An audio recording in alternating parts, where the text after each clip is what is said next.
روښانه وي. د همدې موضوع په دوام د افغانستان د موسیقي صنعت په کوم لور روان دی؟ څنګه د افغانستان هنر د هیواده بهر روان ساتل کیدای شي؟ په دې وضعیت کې په خپله هنرمندان څه کولی شي؟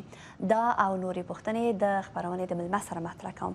دا شیبه پروګرام کې د هیواد ځوان وتلی او بااستعداده هنرمند آریان خان صاحب په سکایپ را سره مل دی. په خیر راغلی خپرونې ته خان صاحب. د لومړۍ پوښتنې په توګه تاسو په هیواد کې هنري فعالیتونه درلودل، تګ او راتګ دې ډېر زیات کوو.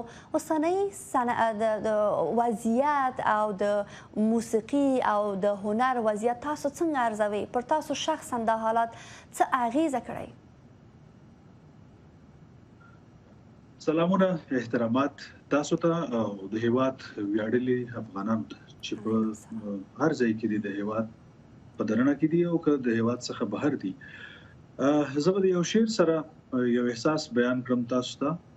ته چې جماعت ته کلاشینکوف وړې ثواب دی پکې، ته چې جماعت ته کلاشینکوف وړې ثواب دی پکې، حجرې ته نه راځې چې کفر دی رباب دی پکې. ما ویل دا کلی ولې وران دی، چا ویجاړ کړ، چا راته وویل یو ملا دی بل نواب دی پکې.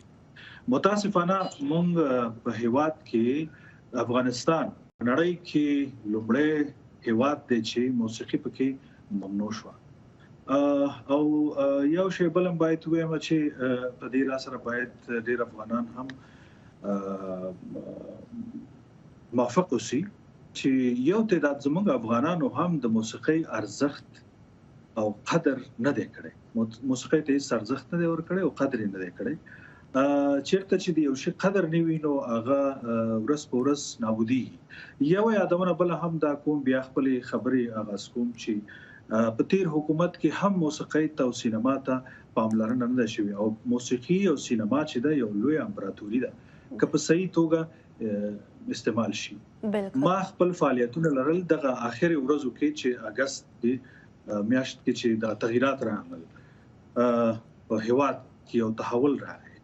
زموږ هیواد یو ښه تحول ته ضرورت درلودلو، زموږ پیسه د هنر پیسه، خو دا چې دومره تغییرات راشي چې موسیقي پکې ممنوع شي، دا به ډېر زیات مشکلات شي. په دغه اخرو کې ما یو البم باندې کار کړی و او تحول راغی او ډېر خلک سره دربدر شول. بله. آریان خان صاحب، د طالبانو برخورد د هنر او هنرمندانو سره تاسو څنګه ارزوئ او څه فکر کوئ چې د هیواد د موسیقي هنر کوم خواته روان دی اوس؟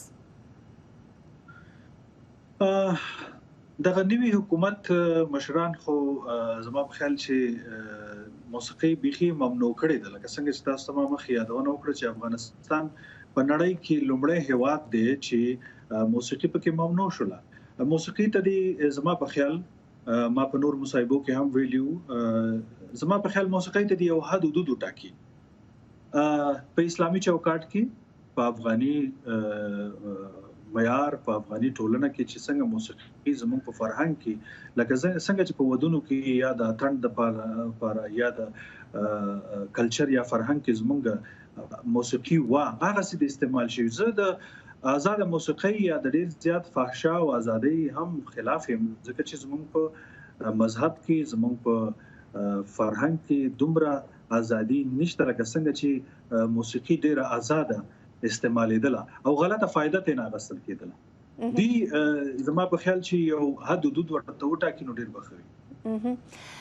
د تاسو په راپور کې هم واورید آریان خان صاحب چې د موسیقي د ملي انسټیټیوټ محصلین لیزبون ته ورسېدل. تاسو د افغانستان د موسیقي د انسټیټیوټ یا د ښوونځي بندېدل څنګه ارزوئ؟ د دغه انسټیټیوټ کارونه او فعالیتونه په افغانستان کې بند شول او ټول تقریبا محصلین او کارکوونکي د خپل کورنیو سره لیزبون ته یا پرتګال ته لاړل. دا تاسو څنګه ارزوئ؟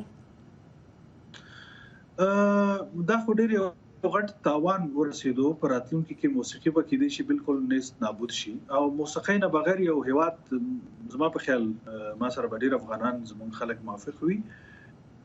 موسیقي ته په بده سترګه نه ګوري. موسیقي کې موږ کولی شو چې ډېر ښایسته اسلامي او تاریخي فرهنګي اړخونه وچیو که نه ویې ښایو خلکو ته.